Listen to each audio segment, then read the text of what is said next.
In this objective, we're going to be looking at 4.2 net ionic equations.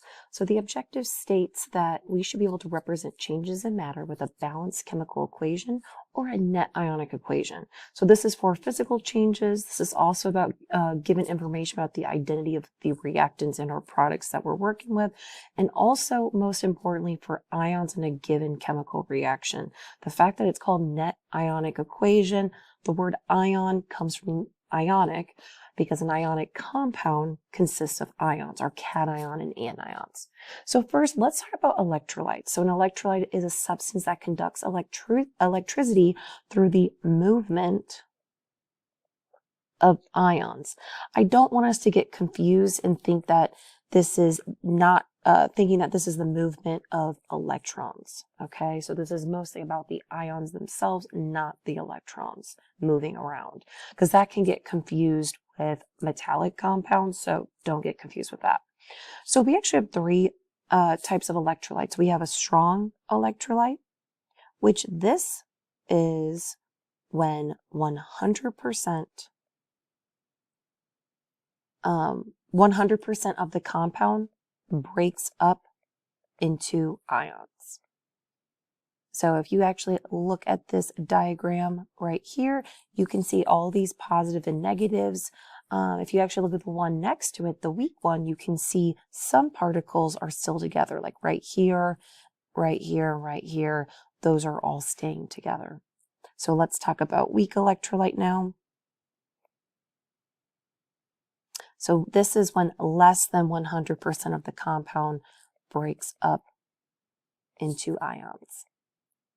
And then lastly, we have non-electrolytes. Pretty sure you can figure out what this means. This is when 0% of the compound breaks up into ions. So looking at this diagram for none, you can see nothing is broken up into ions. The reason I know that, I don't see any positive and negatives. Yes, I do see some in the weak right here, but I also see some type of molecular compounds still staying together. And then, like we said, with the strong, you see nothing that is still bonded together, okay? So these electrolytes, I want you to think, again, it can produce a current because of those movement of ions. So if you actually hooked up a light bulb to the strong, the weak, and the non, the light bulb would turn very bright for the strong, maybe lightly bright, dim, depending on how many ions actually dissociated. So we would probably see a dim light. And then for the non-electrolyte, we would not see a light turn on for that. All right, moving on, representations of chemical reactions. So chemical equations, this is pretty straightforward, represents chemical changes. So these changes are a result of a rearrangement of atoms into new combinations. Thus, any representations of this change must contain equal numbers of atoms of every element before and after the change occurred. So equations must demonstrate that mass is conserved in chemical reactions, and so that there's actually a law behind it called the law of conservation of mass. And I know this seems pretty fancy, but this is honestly just balancing, okay? A pretty straightforward skill that you should have learned last year. So all physical and chemical processes can be represented symbolically by these balance equations. Again, we would use coefficients to help with that balancing. Moving on, we do have some states of matter to remember. We should know all of these, but it doesn't hurt to just get a refresher. S stands for solid. Aqueous stands for AQ. This means in water. We also have G, which stands for gas, and L for liquid. Next, we have 7 diatomic elements. Diatomic means that this element in nature cannot exist by itself. So here it actually has to be bonded to itself in nature. And so here we call it diatomic because di stands for 2. We do have 7 of them. We have Br2, I2, N2, Cl2, H2, O2, and F2. Some students like to say Brinkelhoff as kind of like a way to memorize it. If you actually look at the periodic table, 6 out of the 7 elements make a 7. I'm trying to do it your way.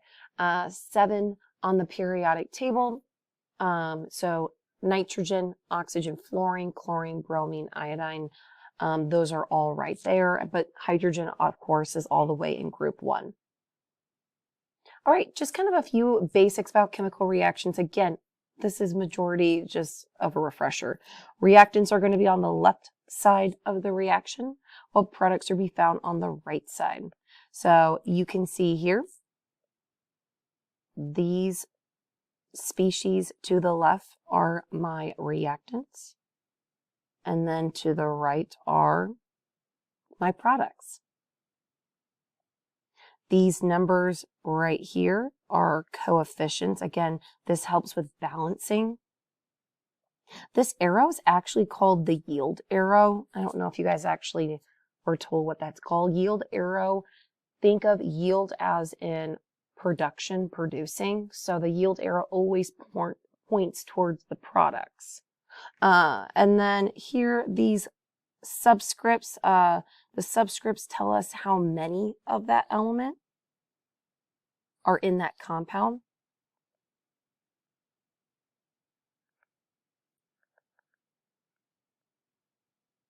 And then these are states of matter. All right, moving on, let's try some balancing practice. So again, we should kind of already know how to do this, but if it's been a minute, to balance, I like to, underneath the yield arrow, put what elements I'm working with. So I have aluminum and oxygen. And then I just put how many I see on either side. Again, the whole goal is to make sure that we satisfy the law of conservation of mass. We have the same amount of that element on either side. Right now, 2, 1 aluminum and 3, 2 oxygen do not satisfy the law of conservation of mass. So here, it doesn't matter where you start, but I'm going to look at those oxygens. I'm going to put a 2 here and a 3 here to help get that to 6 oxygen. Of course, when I put that 2 in front of the Al2O3, I do change aluminum to 4. So then I put a 4 right here, and now I have 4 aluminum on either side and 6 oxygen. You guys can see right here, you always do the coefficient times the subscript, so that makes that 4 aluminum. And then here, 2 times 3 would make that 6 oxygen. That's kind of how I did that, in case you were wondering. Okay, I have this example right here, so why don't you pause the video and try this out yourself, and then play the video, and I'll show you how I did it. So in this one, after looking at everything here, don't get so stressed out because we did have that polyatomic hydroxide. That's totally fine. Here, I just broke it up into oxygens and hydrogens. I think first I kind of thought, ooh, those chlorines I can quickly fix with adding that 2 in front of the HCl. And that eventually helped me figure out I need to put a 2 in front of the water to help satisfy that law of conservation of mass. Okay, moving on. There are 3 ways to represent a chemical reaction. The first is called the molecular equation. And I'll just go one by one. So the molecular equation,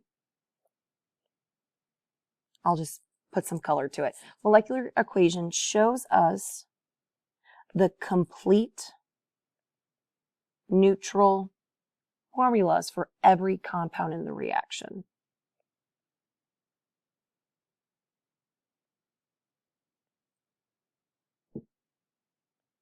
This is what you are mostly familiar with, is seeing that molecular equation like I have above in those 2 examples.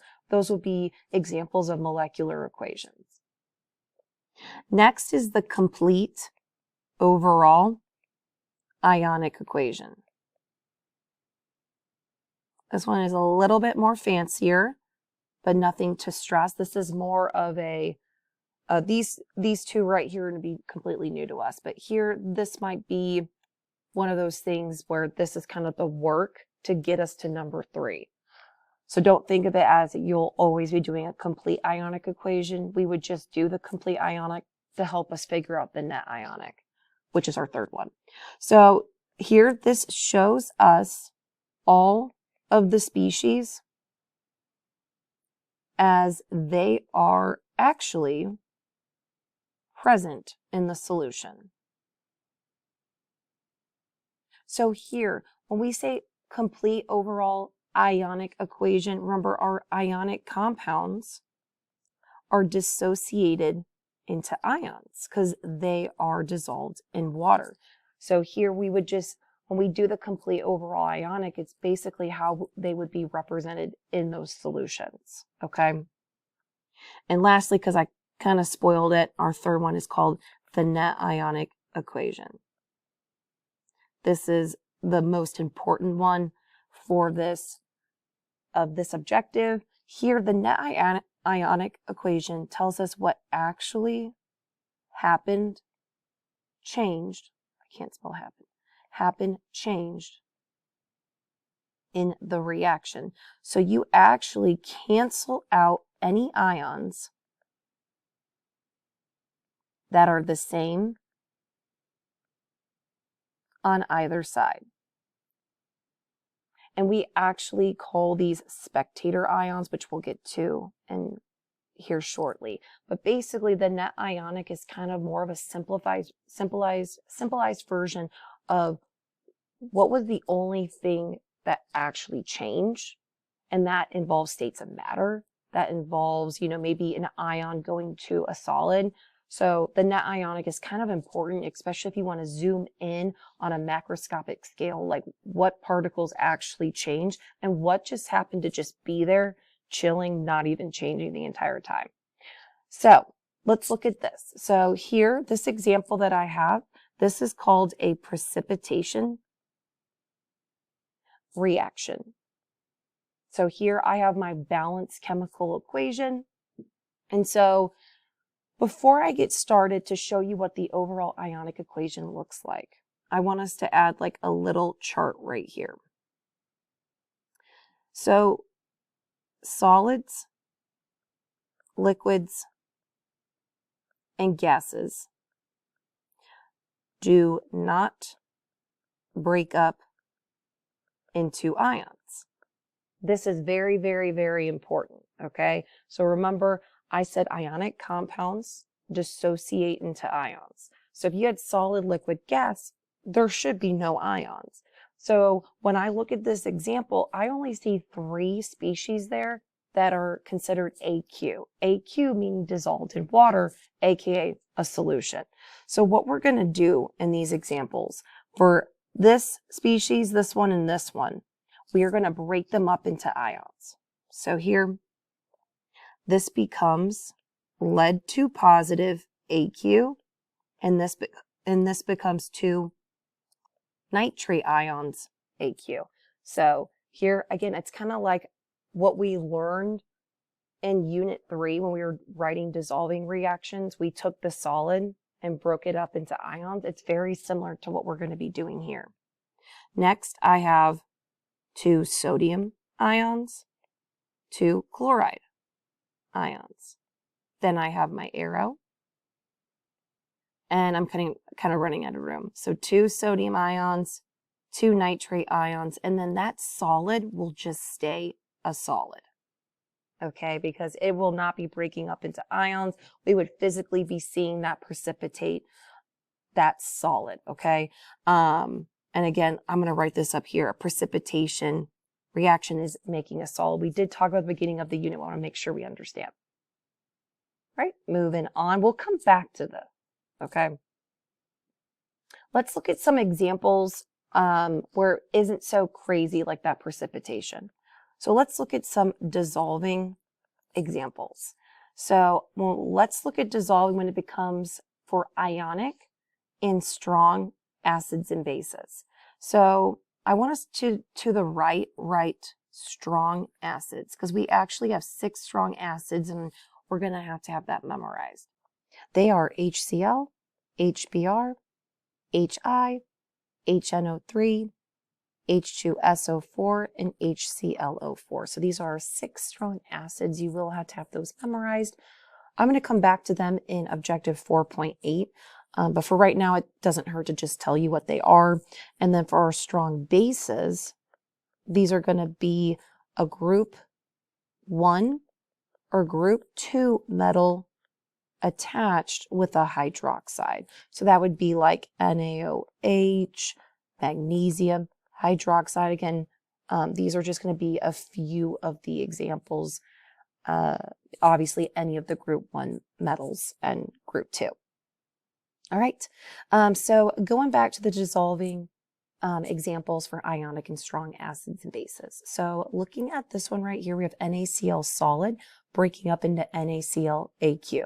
So here you can see that for the solids are going to stay together. So when I write my overall ionic equation, it'll be NaCl(S) stayed together.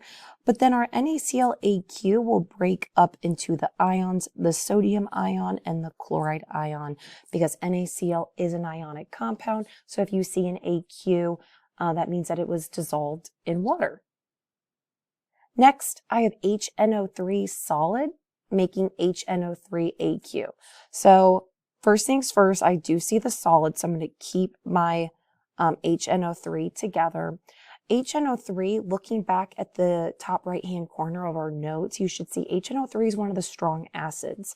And so strong acid means strong electrolyte. So it will 100% break up. So here, this is strong acid. It will 100% break up. So here, this will become H positive AQ plus NO3 minus AQ. Next, going down, let's look at some other dissolving examples.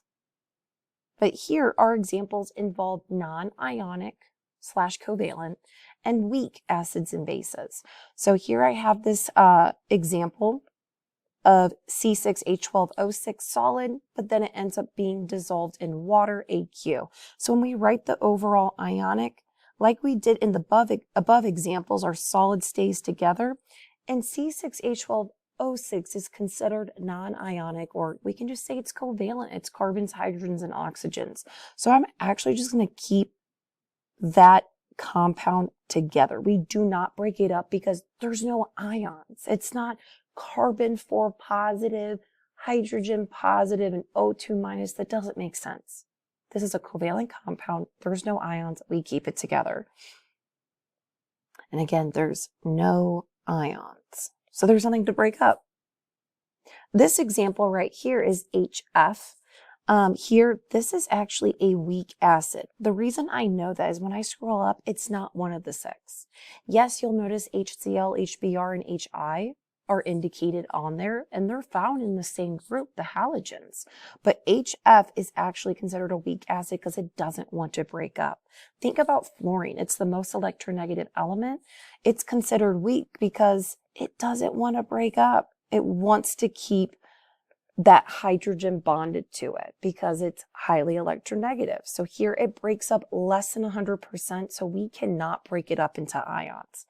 So just like I did in the other examples, the solid stays together, but when I see the AQ, my HF stays together. Okay? All right. Moving on. So again, the last way to write and represent a chemical reaction, like we had stated in those 3 examples, is the net ionic equation. So you will notice in those examples I just did, we were just doing the overall ionic. So again, the net ionic, and I will sometimes shorten it to NIE, this shows only the particles that change in the reaction. So we use this term, which I had mentioned earlier, spectator ions. These are ions that stay the same phase throughout. You'll find them on either side of the reaction, and we will actually cross them off. Okay, I like to think they're called spectators because they're just there chilling. They're spectating the reaction, but they literally aren't doing there. They're like a fly on the wall. So don't be annoyed.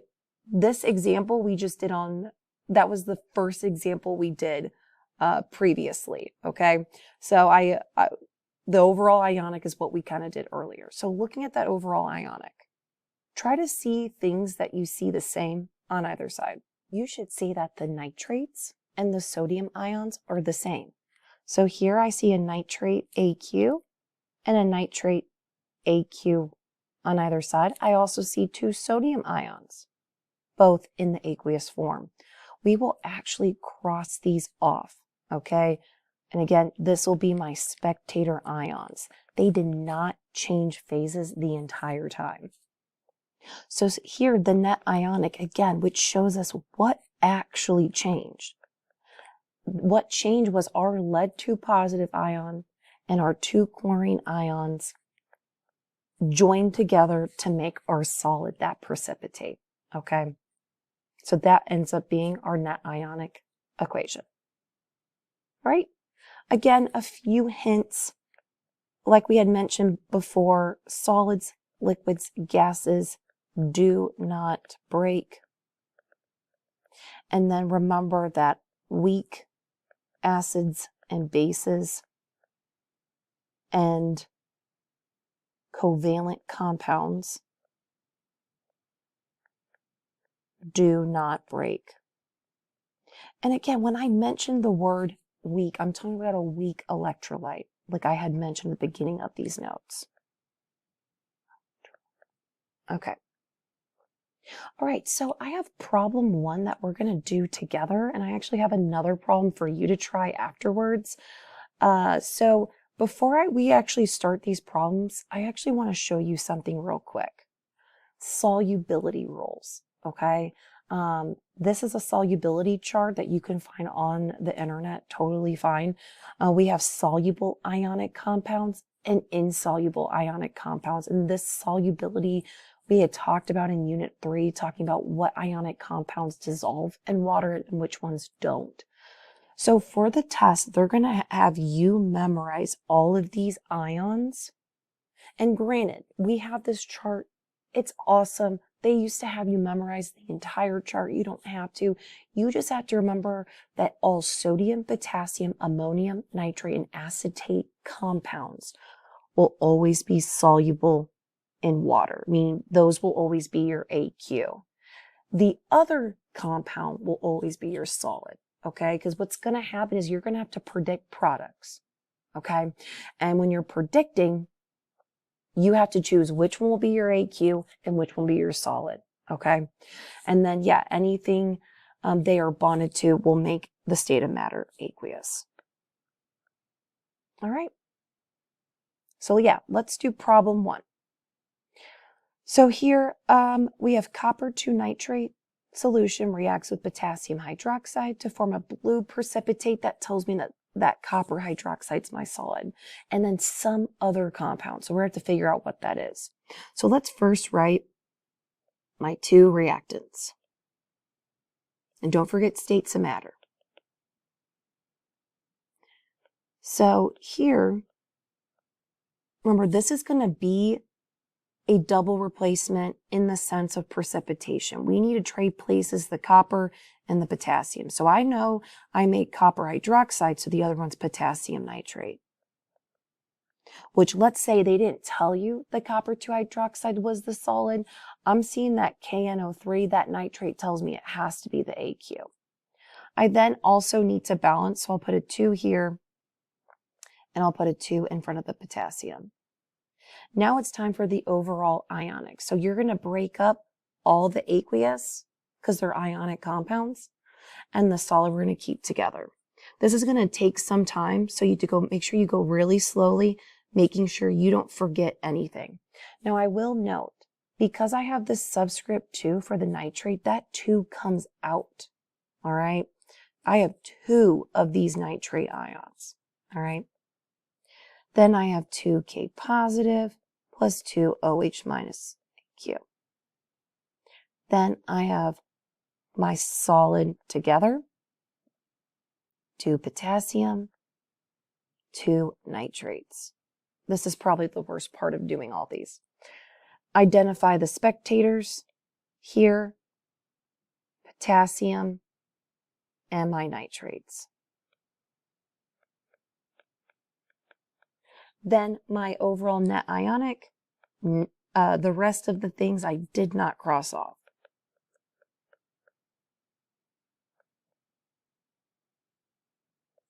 Okay, I will say, let's say this was 2, 4, 2, just make sure you would simplify that down to 1, 2, 1. Okay, just in case in some weird way that it did, that will sometimes show up sometimes. All right, I have 2 problems for you guys to try.